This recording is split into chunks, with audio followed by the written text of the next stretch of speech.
Piercing the pre-dawn skies, the space shuttle announces its arrival at the launch site with its signature sound of twin sonic booms having gone subsonic for the last time. Having fired the imagination of a generation, a ship like no other, its place in history secured, the space shuttle pulls into port for the last time.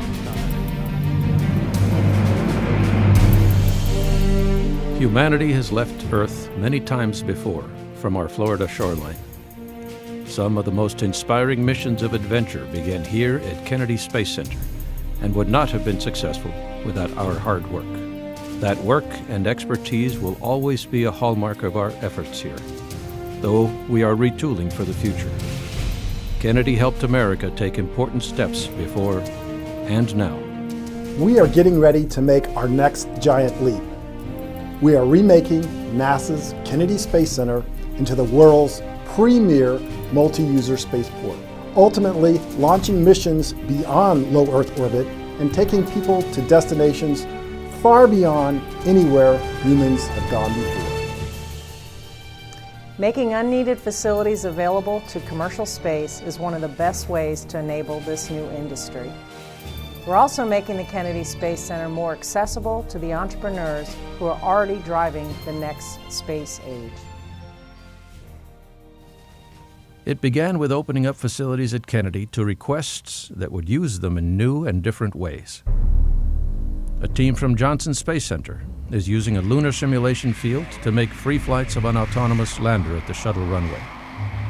Aerospace companies are exploring the iconic facility as a starting point and finish line of suborbital missions, carrying experiments and paying passengers into weightlessness. No one has ever tried to repurpose a major installation like the Kennedy Space Center, but we are getting it done. Up at Launch Complex 39 and the Vehicle Assembly Building area, crews got to work replacing infrastructure that was installed at the beginning of the space age. The computers, wiring, and cabling were cutting edge 50 years ago and got America to the moon. Now, though, the equipment was worn and obsolete. The changes reached deep into the heart of the landmark Vehicle Assembly Building. Rusted pipes, corroded cables, antiquated data and electrical wiring were removed, fashioning the crown jewel of the Kennedy Space Center into a facility capable of assembling the next generation of American rockets for both private companies and NASA missions. NASA began work on the Space Launch System design, a gigantic rocket capable of taking our astronauts far beyond low Earth orbit. With this 32-story super rocket being built in the spirit of Saturn V, we knew we would be looking again at reaching far out into space. Asteroids and Mars are suddenly within reach, but we knew it would take a special launch complex to handle it. We didn't have to look far for the foundation, Launch Complex 39B, right here.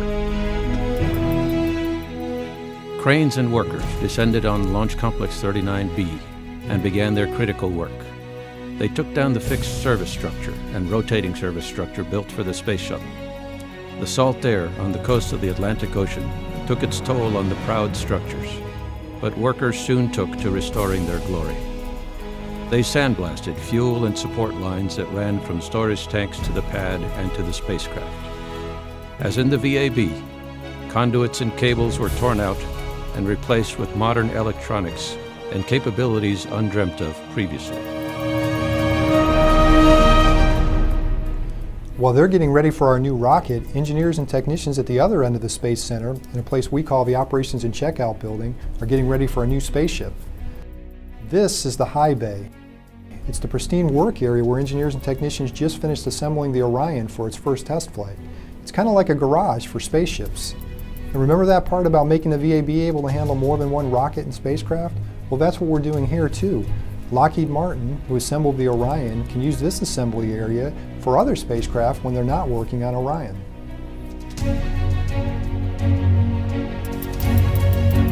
It's good to think about the future and make plans, but all of us out here knew we had to keep doing what we are here for, launching rockets. Although the shuttle retired, NASA never stopped exploring. In fact, In many ways, we picked up the pace. We launched the huge Juno spacecraft to Jupiter, the first probe dispatched to the gas giant since NASA's Galileo in 1989. Kennedy's teams continued going to Vandenberg Air Force Base to launch Earth observing mission, and no one will ever forget the Curiosity rover we launched to Mars.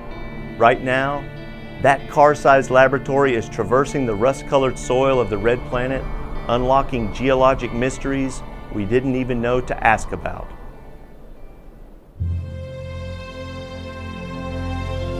The International Space Station has been counting on us too. Just as we did during Shuttle, we continue to deliver.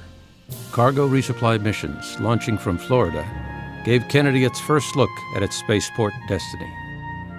Rockets and spacecraft built by private companies went from experimental to operational. Their launches became common sights. Aboard the space station, crew members were able to unpack the cargo craft to find supplies and the all-important scientific experiments they would operate. The space station needs are also driving a new approach to doing business with America's aerospace firms. In the Commercial Crew Program, after working with our partners for the last 4 years, we are looking forward to seeing their hardware, but we are going to love to watch them launch our crews to the International Space Station. We've made the initial transition to become a multi-user spaceport, but we still have a ways to go to fully implement our vision. We're solidifying our position as America's preeminent spaceport, supporting both government and commercial launches to and from low Earth orbit and beyond.